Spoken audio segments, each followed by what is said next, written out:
Patay ano sa nga lalaki mauman nga pagpusilo na sa Kuban Sementeryo ha Barangay Kautod Santa Margarita Samar. Di na nakalabay ng alas 9:30 Hulyo 27, 2025. Ang biktima ang kilalang alias Alex, waray asawang residente na sabing lugar. Samtang ang suspetsado nakasuot naman ng jacket nga may hoodie nga sa kahin Inmax nga motorsiklo nga waray plate number. Subay ang Santa Margarita Municipal Police Station, may tumawag haira nga concerned citizen kabahay na tabo nga panmumusila.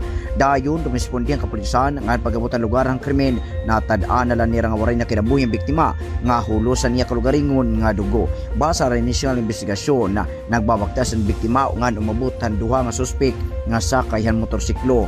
Tigdagin po sila usa nga mga suspetsado ang lawas ang biktima nga naging kausan iya madagmit nga kamatayon. Napagkaya na inagdudumara na kadugangan ng investigasyon ang mga otoridad samtang ginalerto na gihapon mga hagraning nga police station agud magbuhat in dragnet operation para madakop ang suspetsado.